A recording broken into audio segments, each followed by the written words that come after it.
Hey guys, I'm going to keep this short because I know what you guys are here for, and it's definitely not to listen to me talk. But I do have a couple of important announcements that I have to make. Thank a couple people for organizing this, and I want to tell you guys why you're here and why some of the world's top marketers have flown into Seattle to share what they know with you guys. So a lot of you guys may not know me specifically, but you might know my co-founder Vlad from Co-Founders Connect. You might know Timothy Kitchen from Hacker News. You might know Ahmed and Jamie from YPOS, and you might know Ryan from, he's the tallest guy here. Belly. So, really excited for you guys tonight. And the reason I'm so excited is because I've seen all these guys speak before, and I've never seen anything else like it. These guys do not live in Seattle. They're here for a week, and it's going to be a great presentation. So before we jump into thanking the sponsors and et cetera, I want to tell you a little bit about why you guys fought Mercer Traffic and fought each other for parking today. By the way, anyone who's parked in QFC, you may receive a ticket, so heads up. But it's worth it. It's worth it. This event was free. Your ticket's going to be $50, and consider your entry price. So to give you guys a little bit of context, I'm a Seattle native. I'm born and raised here, and I've been involved with the startup ecosystem for about 10 years. I founded 2 SaaS companies and worked at another that grew really big, really quick. And the reason I'm telling you guys this is because there's something missing from the Seattle startup scene that I think we need. If you guys look at who's typically founding companies, it's an engineer. They probably work at Microsoft or Amazon, or they recently left, and it's a business guy, probably UW dropout. But what's missing from this dream team is someone with very strong marketing muscles. And when I say marketing muscles, I mean people that can generate massive amounts of traction in sales and users with very little resources. And by little resources, I mean a laptop and your time.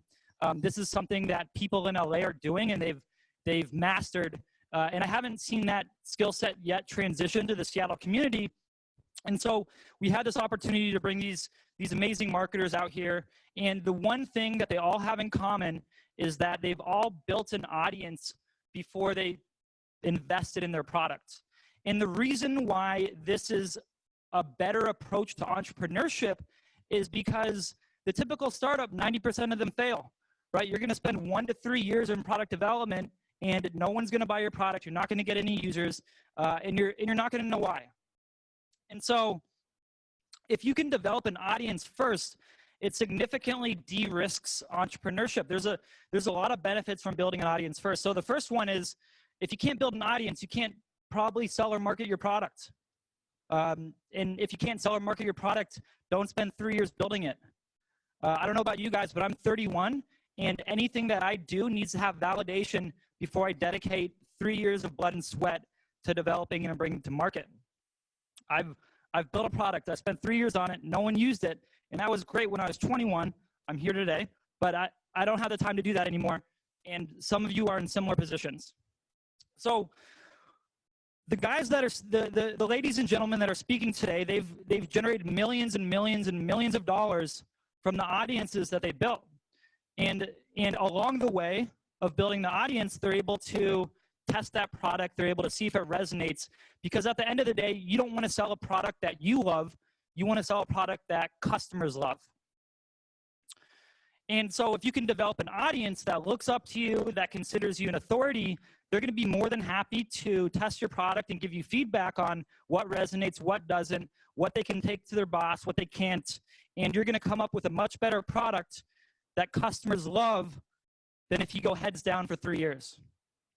Now, the second, and honestly the coolest part about building an audience, is when you're ready to launch that product, you're going to sell a lot and you're going to sell really quickly.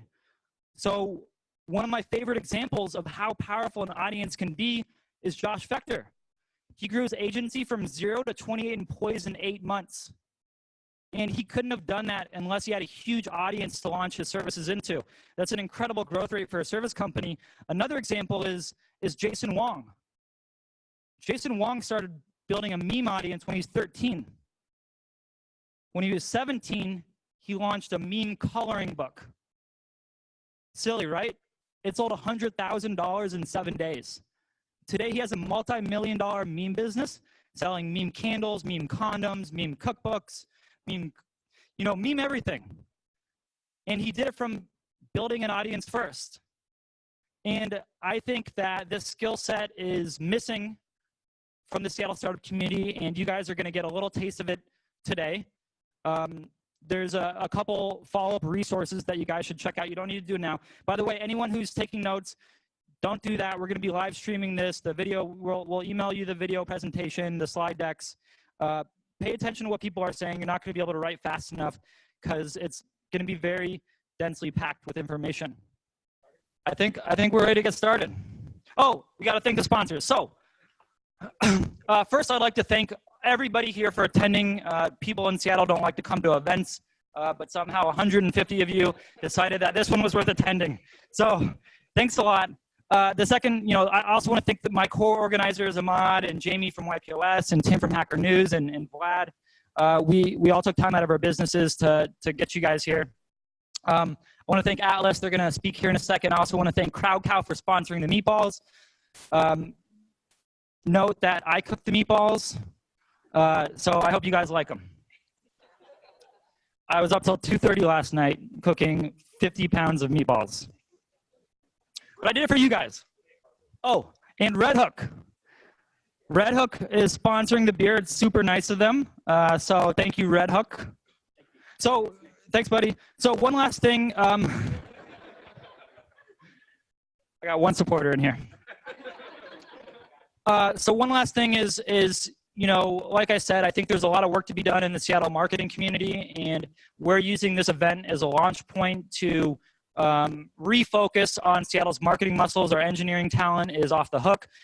No one, we don't need any help there. What we need is creating a stronger, more robust startup ecosystem through better marketing. And so this is the first event of several that are going to come, down the line later this year. Thanks a lot for attending, and Atlas, please do your thing. Also, big ups to GeekWire for coming out. I heard they're here. Can't wait to see what they say. So